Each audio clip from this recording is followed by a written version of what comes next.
প্রিয় শিক্ষার্থী, বিজ্ঞান একাডেমির পক্ষ থেকে তোমাদেরকে স্বাগতম।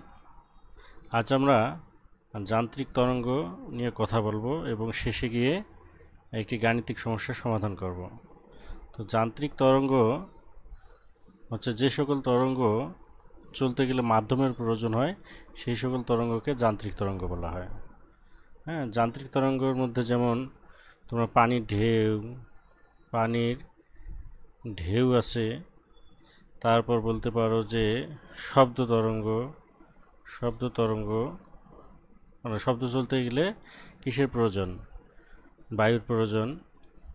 তারপর হচ্ছে যে শব্দ শুধু যে বায়ু দিয়ে চলে এমনটা না, এটা পানি এবং কঠিন মাধ্যম দিয়েও চলতে পারে। আমরা যে শব্দ সাধারণত শুনে থাকি সেটা বায়ু মাধ্যমে শুনে থাকি। হ্যাঁ, একজনের কথা আরেকজন যে শুনে থাকে।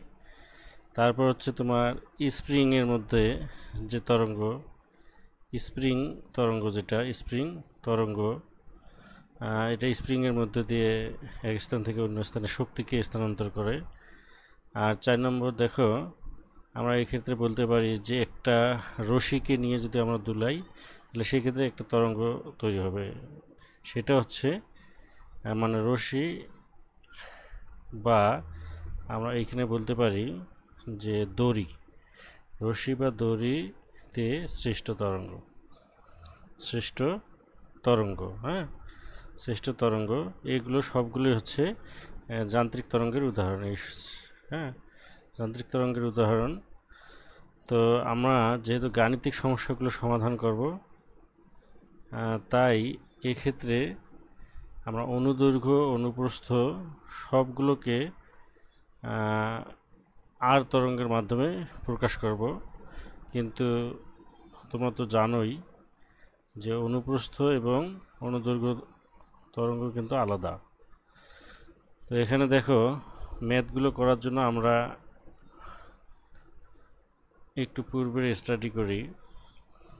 সেটি হচ্ছে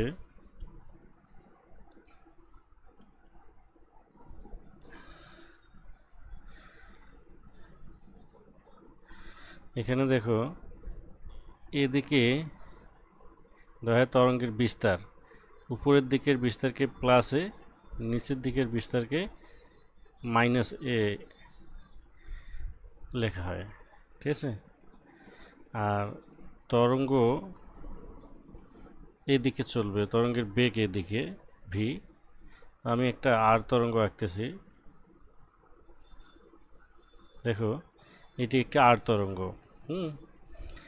যার এটি হচ্ছে এই বিস্তার প্লাস এ, আর এটি হচ্ছে বিস্তার মাইনাস এ। ঠিক আছে, মাইনাস এ। আর এই যে পয়েন্টটা আছে, এটা উপরের দিকে সর্বোচ্চ বিন্দুতে উঠছে, আবার এই দিকে যে পয়েন্টটা আছে এটা নিচের দিকে সর্বোচ্চ বিন্দুতে নেমে আসছে। তো এটাকে বলা হয় তরঙ্গের শীর্ষ, আর এটাকে বলা হয় তরঙ্গ পাদ।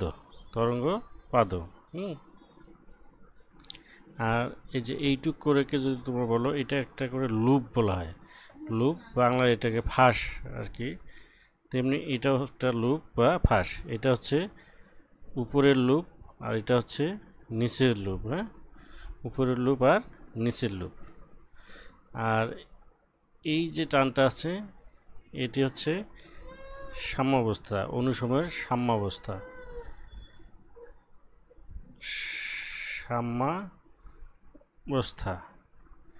এটা হচ্ছে সাম্যাবস্থা। আর এইখানে এই যে উপরের একটা লুপ আর নিচের একটা লুপ, এটা মিলে এইটুকুকে এই যে এই জায়গা থেকে এই যে এইটা একটা দূরত্ব, দেখো এটা একটা দূরত্ব, আর এই যে উপরের লুপ আর নিচের লুপ মিলে এটাকে বলা হয় একটা পূর্ণ স্পন্দন। উপরের লুপ আর নিচের লুপ মিলে বলা হয় একটা পূর্ণ স্পন্দন।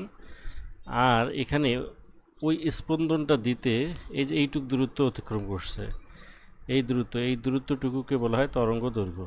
একটা পূর্ণ স্পন্দন, এই যে পূর্ণ স্পন্দনের ছবিটা হচ্ছে এরকম, এই যে একটা উপরে একটা নিচের। হ্যাঁ, এটা হচ্ছে পূর্ণ স্পন্দন, এটা হচ্ছে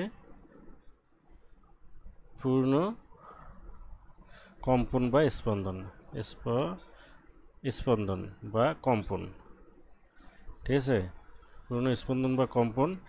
আর এই ক্ষেত্রে তরঙ্গ যে দূরত্বটুকু অতিক্রম করলো এটাকে বলা হয় তরঙ্গ দৈর্ঘ্য। তরঙ্গ দৈর্ঘ্য যেটাকে তোমরা জানো ল্যামডা দ্বারা প্রকাশ করা হয়, আর এর একক মিটার। তারপর এইখানে দেখো যে এই শীর্ষটা যেমন সর্বোচ্চ উচ্চতায় উঠছে, এটাকে আমরা এ ধরি। এই শীর্ষটাও দেখো সর্বোচ্চ উচ্চতায় উঠছে, এটা বি ধরি। তাহলে এ এবং বি সমদশায় আছে, এ এবং বি সমদশায়, মানে দুইটাই ধনাত্মক দিকে সর্বোচ্চ উচ্চতায় উঠে গেছে। হ্যাঁ, তাহলে এ বি সমদশায়, এ বি সমদশা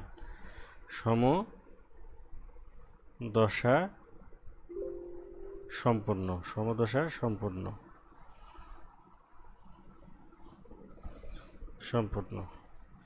আবার দেখো এই যে নিচে যেটা নামছে এটাকে যদি আমরা সি ধরি, আর এটাকে যদি আমরা ডি ধরি, যে ডি, তাহলে আমরা ওইভাবে বলতে পারি সি এবং ডি সমদশা সম্পন্ন। কিন্তু তোমরা যদি এই যে এর সঙ্গে সি এর কথা বলো বা ডি এর কথা বলো, এগুলো কিন্তু বিপরীত দশা সম্পন্ন অবস্থায় আছে। আবার বি এর সঙ্গে ডি বিপরীত দশা সম্পন্ন অবস্থায় আছে, ঠিক আছে। তাহলে এখানে যদি তোমরা চিত্রটা দেখো, তাহলে দেখো এইখানে দুইটা, এই যে একটা পূর্ণ স্পন্দন, এই যে পরে দেখো এই যে একটা পূর্ণ স্পন্দন, মোট কয়টা পূর্ণ স্পন্দন আছে? যে দুইটি পূর্ণ স্পন্দন আছে। তো দুইটি পূর্ণ স্পন্দন থাকলে তাহলে দুইটি তরঙ্গ দৈর্ঘ্য থাকবে। যেমন এই যে এটা একটা তরঙ্গ দৈর্ঘ্য, আবার এটা একটা তরঙ্গ দৈর্ঘ্য। এই যে এটাও ল্যামডা, আবার এটাও ল্যামডা, ঠিক আছে, দুইটা ল্যামডা আছে। তো আর একটা বিষয় যে তোমরা জানো একটি পূর্ণ স্পন্দন দিতে যে সময় লাগে, সেই সময়কে কি বলা হয়? যে পর্যায়কাল বলা হয়। হ্যাঁ, পর্যায়কাল বলা হয়।